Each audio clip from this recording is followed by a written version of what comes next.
Welcome to the Success Resequencing Project. I'm Debbie Ponticus. And I'm Jenn Newman. Join us as we challenge the traditional definitions of success so you can build a fulfilling path of your own.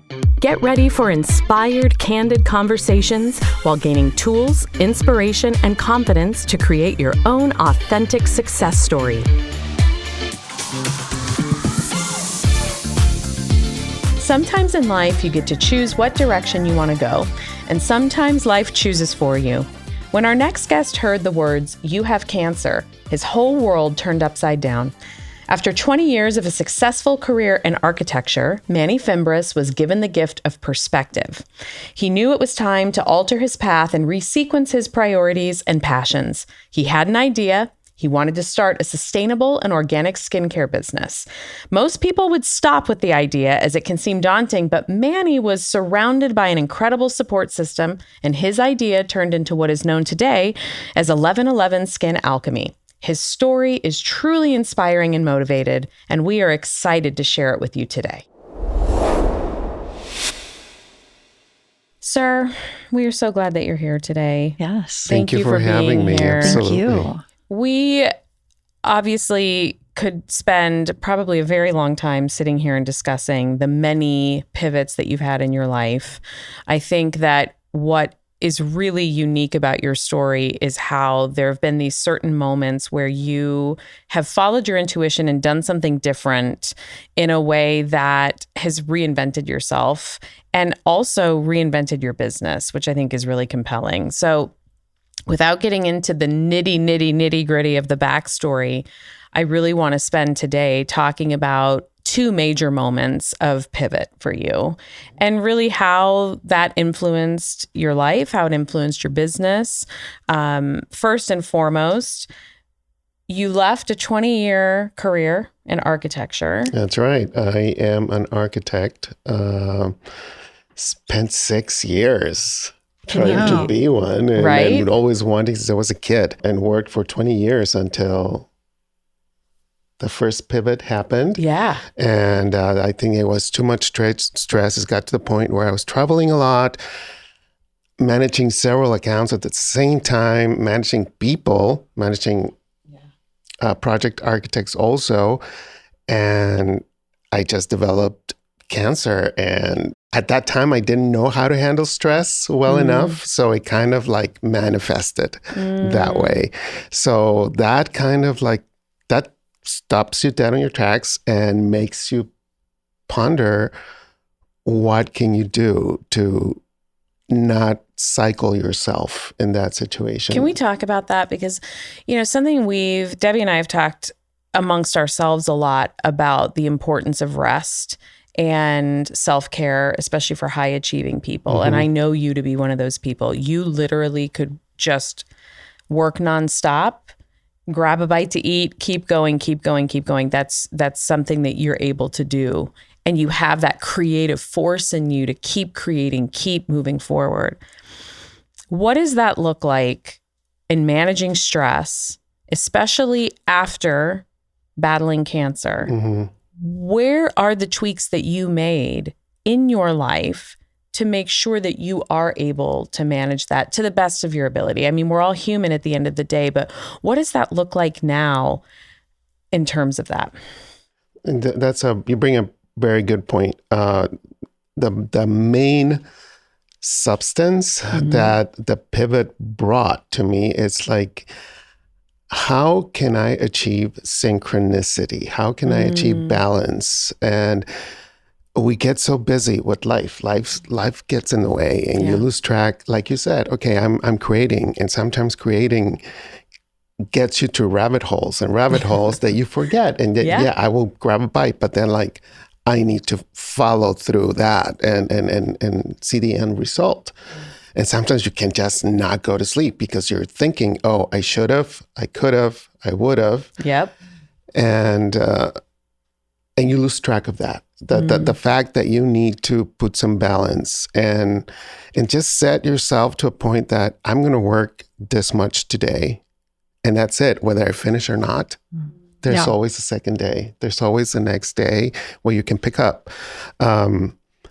And the rest of the day or the rest of the time, focus it on me, on some me time, on how can I filter all the thoughts that I had today and make it better for the next day. That's having time for yourself, and meditate and listen to music and cook something that that will take you off that track, that fast track. Do you feel that, looking back at it, do you feel like something inside you was telling you these things and you were just not listening to certain signs? You were not tuning into this whole idea of just slowing down. And then it was this jolt, this announcement that now you can't control it. Now you have to slow down because you've just been told or diagnosed with cancer, right? But if you went back before, do you feel like you were missing signs that you should have listened to about slowing down? Or was this such a jolt that it was forcing you to take that into consideration? I don't think I can pinpoint the time where I got the prompt to balance. Prior to cancer, of course not. Right. You just go through life and you just go into your career path, what you want to achieve, and your creativity path, whatever is leading you, that you don't have time to think of that because you're healthy, and we take health for granted when we're in that speed of life. It's after the fact. Once you have that stop and that break, whether the universe is giving to you or God is trying to tell you, whatever you believe in, it's you have to stop and refocus.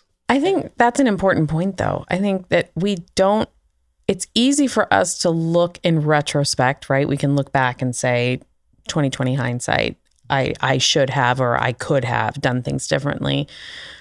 But there is something to be said for being handed news like that, and it's what you make of it moving forward that really is what counts. We may not be, but we can't go back and change the past, but we can be responsible for how we react moving forward. Have you noticed that do you now have that internal gauge of, okay, I'm moving too fast. This is that moment where I need to slow down?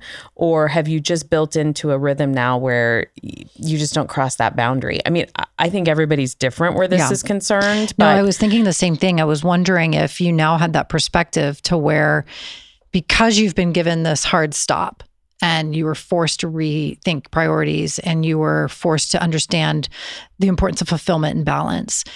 Now that you've been on both sides in your current life, with your current company, with your current path, are you able to feel that, whoa, I'm getting a little too deep into the trenches here and it's time for me to relax? Are you able to see some triggers there now that? Absolutely. I think when life gives you lessons or hard experiences or good experiences. Whenever life gives you something that stops you and makes you think, you kind of sensitize yourself to be more in tune of what the situation requires, or what your moment requires, what your time and space requires. And I'm going too fast. I need to slow down. Yes, because now I know. Right. Right. Now you know, someone called and asked you to do one more thing. But if you do that one thing, you're going to miss an opportunity to spend time with your grandchildren. Now maybe you're like, which one's more important? Absolutely. Yeah. Tell us about kind of this career shift and how that happened. Like, you did go from being, working 80-hour days, architecture, full force, had this pivot, had this stop, and then you completely changed direction with what you wanted to do with your life. So tell us about that. Why was that important to you? Well, after cancer, it was a personal decision to not go back to architecture and just focus on something that will give me joy and I could have fun and just try to balance the stress level, or at least channel it to a different way where I enjoy it, and I can make something good out of it. So my second degree is graphic design. So I decided to start, and I always kind of delve into marketing, and I love that, made me really passionate about it. And I started working with a skincare company in Scottsdale Air Park, Skincare RX, which manages lots and lots of high-end skincare brands. So I learned and soaked up all that experience that I decided to shift towards that. You mentioned something earlier about how did a switch go up, or how did I know what I wanted to do exactly? What was telling me my next thing? And whether you believe in metaphysics or God or the universe, there was always a sign that I had to do something else. And it represented in numbers. And every time I see the number 1111, it's like, why? And it was repetitive and annoyingly ever present. That's it's like I couldn't shake it off. So for how long? When did this start happening? As long as you can remember? Even when I was going through cancer, particularly when I was going through cancer and I was sitting in the chair and having my chemo, my drip, it was like coming, and then I talked to my mom. What does this mean? I mean, it's 11:11. My mom goes very spiritual. Oh, maybe it's your dad trying to tell you something. It's like, okay. And I go to the internet and Google, what does 11:11 mean? And you can go through. Oh, I bet Talk you can about find a rabbit hole. Yes. A rabbit hole. Yes. Now that's, and it's just crazy. But I chose to believe that the two numbers together represent balance, which I was looking for, and kind of justified my new motto in life, and being into my mind, my soul, my body, my spirit, being in synchronicity, being a mirror yourself, and you can see yourself and examine and analyze, and what do I need to better myself? Oh, I love it. So now that's the name of your new company. And that's I decided, okay, well, I know I have the know-how. Let's just launch it, and that's how 11 Skin Alchemy became. You mentioned something a second ago about, really trying to figure out what you enjoy doing, and that you really loved the graphic design component. So when you had this reset and you had this chance to start over, and what were those things in you that you felt were being suppressed before that you wanted to bring out in your new venture with 11:11? Just the ability of doing things that inspire me instead of developing a product that are inspired by others, and you just have to take care of it and see, come to an end. But when you're doing something that's from your spirit, from your soul, it's so different. It's so fulfilling. Yeah. It just helped you. And it gave you that chance to be like, okay, what is it? What do I want to feel good about? What do I enjoy doing? How can I be happy? Because you still have to work. Like, listen, just because you're now doing something that you enjoy and provides fulfillment, it's still work.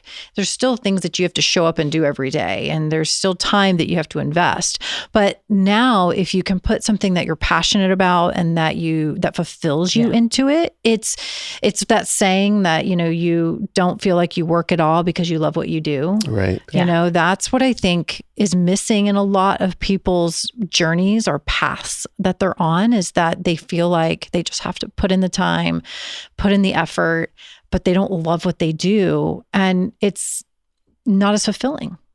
Absolutely. No, for sure. I think it's also interesting because of how your path went from the career you left, then into graphic design, working with all these skincare companies. You also became privy to what goes into skincare products.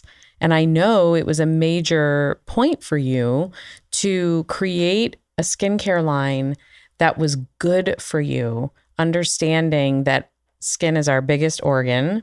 And so you wanted things that were not going to be carcinogenic. You wanted to make sure that what was being put into your products was also safe. Absolutely. And so I know that's something that you have prided yourself on with this company. I am a proud user of 1111 Skin for that very reason. It was about knowing that what I'm putting on my body is healthy and safe. I also love that brings in your journey with cancer, but then also what you've created has also been this, it's a very inclusive brand. I know originally you had started with it to be more of a male skincare. Yeah. Talk to us about even that evolution of knowing that at first you did start for men, and now it has evolved, which I love, which you say all skin is welcome. Right. So talk to us about that. That's how 1111 Skin Care was born. It was 1111 Skin Care for men.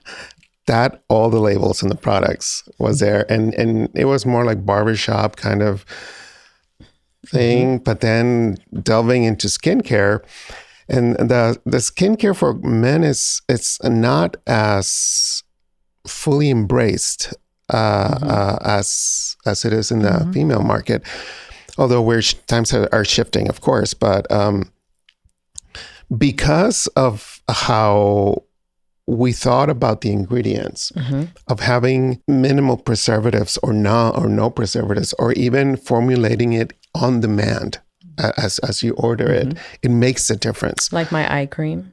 Exactly. So we take pride on just getting the best of what nature has to offer, and just with the right formulation, it is a really, really good product to have. And you're not putting chemicals on your skin. Your skin is not absorbing anything that will be detrimental in the future. And we also done a lot of investigation on what are possible as far as ingredients. We work with labs in Canada where they're more strict on the beauty world is more codified or coded than what it is here, because here is more profit. So there's a lot of ingredients are available to formulate. And for example, in Canada, you cannot offer that. Exactly. For labs. They're so much stricter. Yeah. Which is a good thing that you're actually following that as the standard versus putting in things that are detrimental that could, yes, yield to a higher profit, but are not good for people in general. When you first started, I know my own personal experience was that you gifted Jim some skincare and I stole it. I was like, I know it says for men, but this is amazing. And I started using it. And it was not, I mean, it took some time, but then in time, that is when you rebranded and made it an all-inclusive company, and then have since even gone as far as to do cosmetics as well, perhaps. Jenn's famous red lips. And these lips are 1111. Thank you. Yes. But that being said, what I appreciated about watching that journey from my bird's eye view was that it proved to me that the industries have been so separate, a male line and a female line. What I loved about what happened was that Jim and I used the same skincare. And we both have had skin issues that now we're using products that our skin absolutely loves. Yeah. And that there was no need to divide it out. Absolutely. It really, that inclusivity piece was really important. And I know you've had some major product placement and some huge media pieces that on a global level, which I think is also speaks to that whole inclusivity piece, that mirroring piece of 1111. We are mirroring each other as humans. I love that through skincare, we can do the same thing. Yeah. Have you found that once you opened up to that all skin is welcome brand, that you were able to do that much more accordingly? Like, I feel like from my vantage point, yes, but have you seen how globally that has been such a big deal that it's anyone can use it, not just one gender? Yeah. Oh my gosh. It's been a trip. I'm going to say, because the reason 1111 Skin has changed and morphed into what it is right now, it's because it happened organically. Not because we intended to have it that way, but because the customers, our interactions, our Instagram messages, our what, like you said, a couple of magazines focusing on specific products because that's what their readers demand. Yeah. And showcasing those. And that's how it started to morph into what it is right now. So the hashtag All Skin is Welcome, it's become also a slogan. Yeah. It's a slogan. So the face cream that we offered, it can be used male and female and everything, even our concealers or even our, everything. It's for both. I love that. And the fact that it's just a natural, it's for sensitive skin. Exactly. and for all types of skin. So it's so true. Yeah. I've loved seeing it. I mean, it's just cool to see something up close and personal take on a journey like that. It's also, I think, important that through that journey, you were not holding yourself to an original idea. You were saying, I'm going to evolve with this and allowing it to happen. That, to me, a lot of business owners want to cling to that original idea and they feel like they're gonna die on that hill over it. And you ebbed and flowed, you've changed, you've evolved, you've taken products away, you've added new ones. It's been very fluid where that's concerned. Do you feel that that's something that you've always been able to embrace about the creative process? Because your creative side is so strong. I'm curious if that's where that ability to be flexible and nimble comes from, because you didn't fight it. So many business owners would fight it and then feel like it hadn't worked. Right. Whereas instead you allowed it to evolve and change and now it's flourished. Yeah. You have to allow yourself to be open. You have to allow yourself to be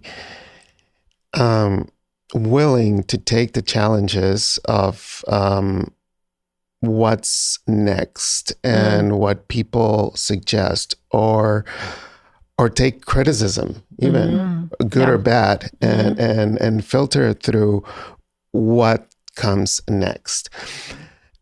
1111 Skin Alchemy is still a young brand. We're 4 years out, and we're still discovering what we're putting out there. We have our best sellers that are like staple products that we're never going to do without. And we always bring new ones and they go as they come. Yeah. And we're still in that journey of identifying what's going to be the collection, the definite collection. So we need to be open to that. Yeah. What an exciting story to hear, and inspiring story to hear, to go from, a life that I wouldn't say, I don't know you personally outside of this podcast, but I would say before, it wasn't that you were unhappy, but you were just on a path. You were in a rut. You were going down, chasing what you thought was success, and had a hard stop in your life. And now have had this wonderful opportunity to balance your life and to do what you love and to bring things into this new path that you're on that fulfill you, that give you inspiration. Right. It's something that I think all of us strive for, to have that sense of like, okay, I am now doing what I'm supposed to be doing. I now feel that my life has purpose and meaning, and there's balance, and you can go to sleep at night with a smile on your face. If you could go back to the time when you found out you had cancer, and what would you tell yourself? Like, what would you say to yourself now, knowing where the journey was going to take you? If I go back in time and tell something to myself before knowing I was going to have cancer, I would start the whole synchronization earlier. You know, I would avoid those 3 years in my life that just made me sit still. I would be more in tune with what my spirit and my soul and my mind, my whole mental being, you know, I love that. And be more present with myself. Yeah. And that's, I think, key. Be more present with yourself. Absolutely. Not be more present, like not be more present for others, but really allow yourself to sit in quiet and be present with yourself. I think that's where it starts. Yeah. But we're not taught to do that. We're not taught to do that. No. When did we ever have a class in school or college? Or, you know, maybe you might have a parent that was in tune with that, but I did not. I mean, no fault of anyone, but it's not something that you're taught. I think we're born with it, but we're quickly removed from it, from society, where it's just a fast-paced, go down this certain path, get to success, whatever that looks like for you. And I think as we're getting older, which that's, you know, not a bad thing. I am 18. I am 18 too. Right. Okay. But I think we are now faced with these times in our life where we are it's being put in our face. And you're either going to listen or you're not, or you're going to need a time that's a hard stop, whatever that is. That doesn't necessarily have to be a health diagnosis, but there's other things that can be a hard stop. Sure. Maybe a significant other, you know, is whether it's a separation or kids going off to college, or it doesn't have to be a negative, but there's a hard stop that you're given and you're like, whoa, okay. Yeah. We got to slow down. We got to stop and be present with yourself. With ourselves. I love that. Thank you for sharing that. Yeah, I love that. How would you say your definition of success has changed over time? A lot. Success to me is it's having enough time or making time in the day for the things that really matter. Yes, you've come up, you reach a point where you built something, and if you just keep doing that, you're going to lose yourself eventually. So success is just taking time to address all those moments that really matter, all the people that really matter, and make it better, do it in a way that makes your soul full. You know? Yeah. That is success. Yeah. I couldn't agree more. I think it's so interesting to sit with just that. It's so interesting how, as much as success is defined by many in terms of things, monetary achievement, all of those pieces, most people that we've interviewed, actually, that we've been blessed to interview on this podcast, have all had that takeaway, which is success is about the people. It's about the time spent. It's about being grateful. That's really what it means. Yeah. And I'm always curious, like, you are a proud step parent to some amazing people. How have you encouraged them to be able to embrace life as they're getting started in their own journeys? How have you been able to parlay that wisdom that you do have a unique perspective on the world that way, to be able to encourage them to find their truth and their happiness as they're going along their path? What does that advice look like? Because we all can sit in this space because of where we are in life, but I do feel this sense of obligation to continue to pass this forward, right, to the next generation, hoping that they're going to bypass some of the experiences we had to go through based on our own upbringing. What does that look like as you're parenting kids? Well, I love them dearly, all of them, but they're their own person. You know, they have their own journeys. It's really hard to sit down with them and tell them an advice and for them to listen. That's the key point, right? But for me, is if I can lay out an example of how you can do things in a way that will make you a satisfied human being, I think I don't ask for anything else. If they know, if they can read what I leave for them, then I'm golden. I love that. Actions speak louder than words. Yeah. Modeling that life is really important. Do you find yourself kind of consuming, whether it's books or podcasts or self-help or those types of, do you feel like that's important to helping in your balance? And if so, are there specific books or things that you've found over time that are helpful for you that maybe you go back and check in with from time to time? That shifts, depending on the time and the moment. I used to be obsessed with the news. Even while I work, I had it on the background. And once again, and then you realize, you know what? Something happens that lets you know too much is just too much. Now I don't even have the news unless I just open my computer and there's a couple of headlines that I need to read, and I'm good with that now. But when it's hard to train yourself to do that. There's also times when yes, books. Yeah. Do you like to read? Are you a reader or a listener to books? I'm both a listener and a reader. It all depends on what you need at that moment. Do you need something fun and lighthearted? I don't read a book religiously, but I do while I'm driving and I'm listening to the resequencing Success. Success Resequencing Podcast. Thank you so much. Thank you very much.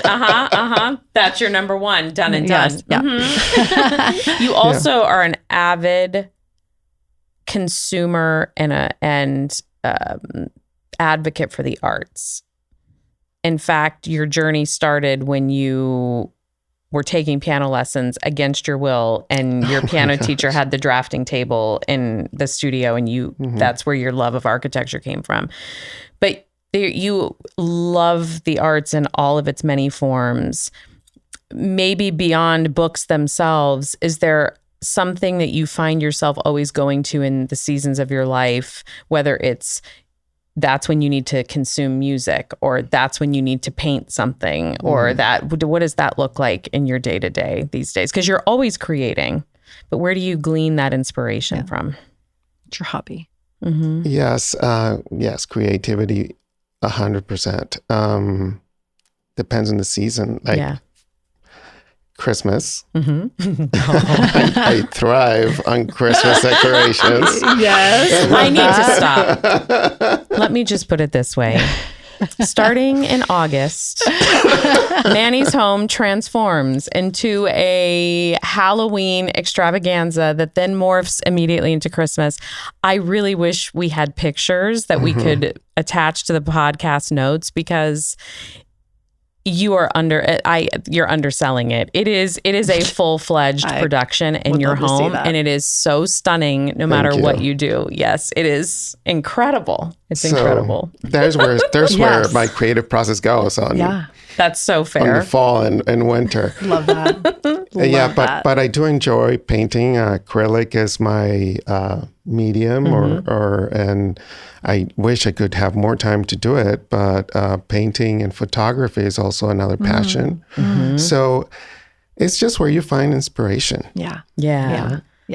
In whatever season you're in. In whatever season. I love it. No, this has been so delightful to talk to you today and to hear your story and to be able to share your thoughts with our listeners. I think that it's going to really resonate with a lot of people. And it does, I have great takeaways from this today for my personal experiences and journeys. And that I want to thank you for sharing your story with us today. No, thank you guys for having me. Absolutely. Such a joy. Where can our listeners find you if they wanted to reach out and learn more about 1111 or learn more about you and your story? We're very active on Instagram. The tag for Instagram is 1111 Skin, and 1111skin.com is our website. Yeah, you can reach us through there, or just follow the hashtag all skin is welcome in any social media, and we'll pop. I love it. I love that so much. Thank you for being here today and taking the time. Thank you for having me. Such a gift.